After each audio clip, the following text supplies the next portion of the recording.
अस्सलामु अलैकुम वरहमतुल्लाहि वबरकातुहू। बिस्मिल्लाहिर्रहमानिर्रहीम। ये हमारा वीलॉग नंबर 2 है और इसमें हम फर्स्ट नेशन की लिविंग के बारे में और हम उसमें रह रहे हैं तो उसके बारे में जो हमारा एक्सपीरियंस है वो हम बताते हैं।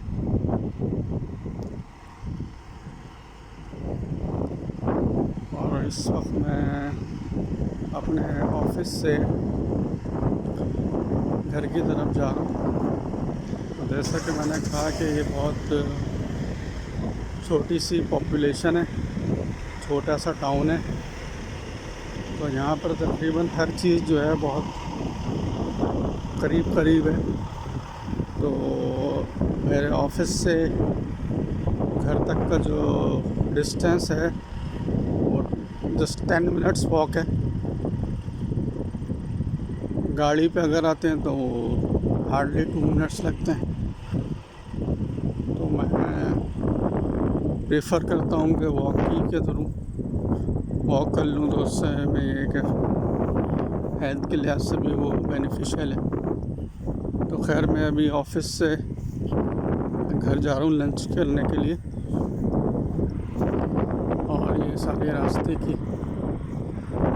वीडियो भी बना रहा हूँ।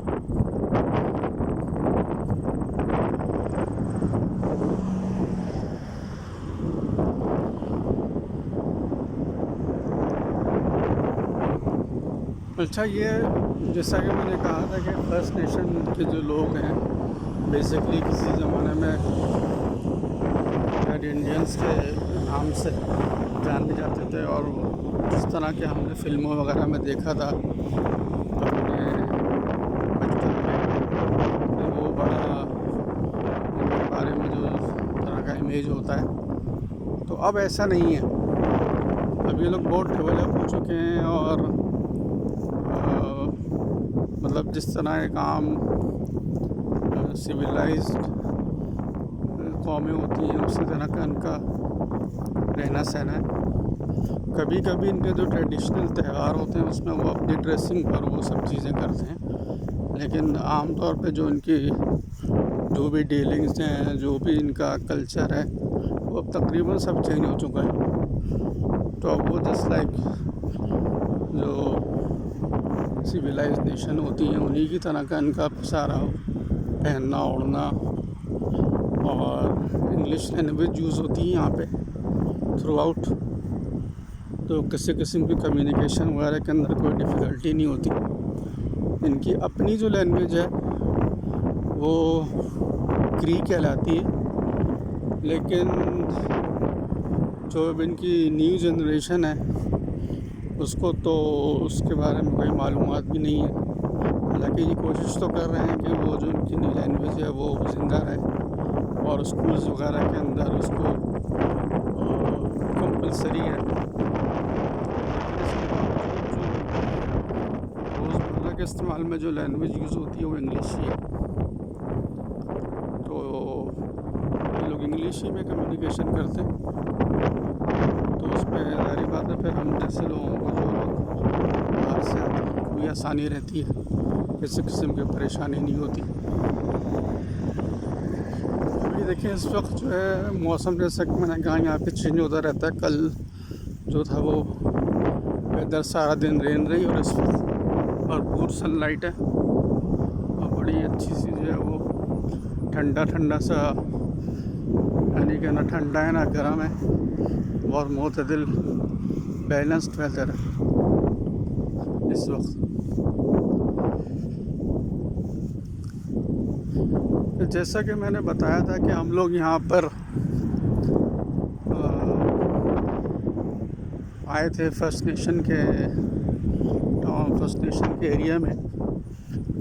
तो जनरली एक सवाल लोगों के जहनों में आता है कि हमने ये क्यों सुना, क्योंकि ज़्यादातर आप लोगों के बारे में अगर सुनते हैं तो वो यही सुनते हैं कि वो जो लोग होते हैं वो टोरंटो की तरफ या डेवलप्ड सिटीज़ का रुख करते हैं। तो असल में इनिशियली अगर आप आते हैं तो फैमिली के साथ डेवलप सिटीज़ में रहना जो है वो काफ़ी डिफ़िकल्ट हो जाता है, क्योंकि कॉस्ट ऑफ लिविंग बहुत हाई है। जैसे टोरंटो के अंदर हम बात करें, माना कि वहाँ पे जॉब अपॉर्चुनिटीज़ भी हैं, लेकिन शुरू के अंदर वहाँ पे रहना बड़ा डिफ़िकल्ट हो जाता है कि कॉस्ट ऑफ लिविंग बहुत हाई है।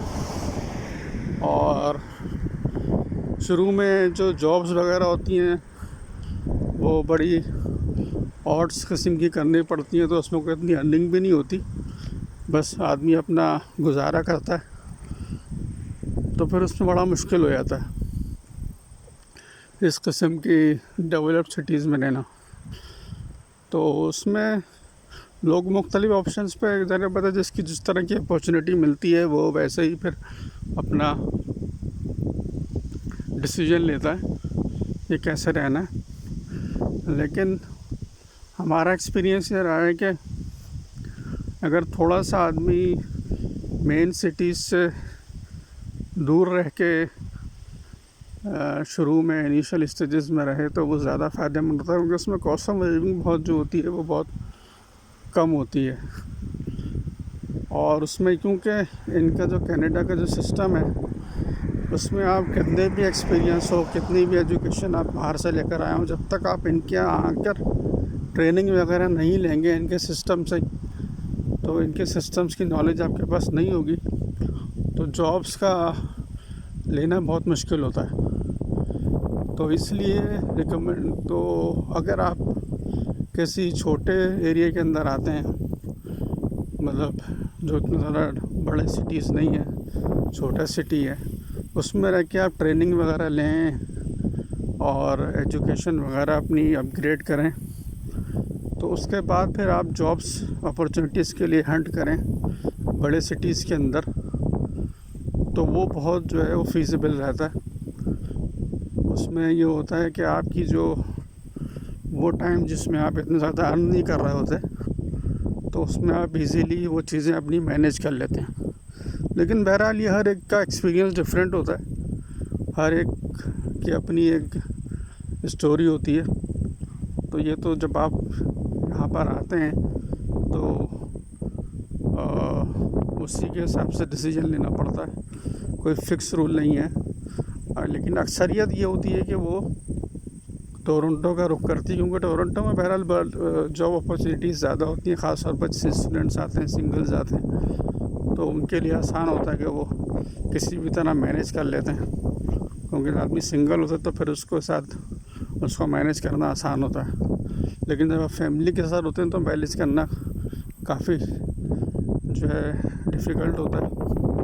ये घर भी आपको देखना पड़ता है, घर का साइज़ देखना पड़ता है, रूम्स देखना पड़ते हैं। तो इस वजह से जो लोग सिंगल आते हैं वो अपने आप को आसानी से बड़े शहरों में मैनेज करके और अपना जो है वो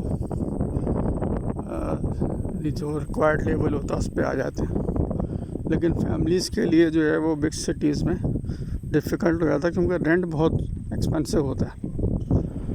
और फिर यहाँ की कंडीशंस भी होती हैं कि ऐसा नहीं है कि आप एक कमरे के अंदर 4 मेंबर्स रहें, बल्कि जो आपका मालिक मकान होता है वो आपको ऑक्यूपेंट्स को देख के अलाउ करता है। तो यहाँ पे बड़ी टफ़ कंडीशंस होती हैं, जिसमें आपको जो है वो जितने नंबर ऑफ़ पर्सन्स होते हैं उसके हिसाब से रूम्स का फिर आपको जो है वो अकोमोडेशन आपको सेलेक्ट करनी पड़ती है। ऐसा नहीं है कि आपने कहा कि चलो यार हम एक कमरे में रह लेंगे, तो वो आपको अलाउ नहीं करेंगे। तो ये सब चीज़ों को कंसिडर करना पड़ता है। चलें, अब मेरा जो घर है वो करीब ही है, तो अब इंशाल्लाह फिर बाद में आपसे तीसरे टॉपिक पर बात होगी। अस्सलामु अलैकुम वरहमतुल्लाहि वबरकातुहू।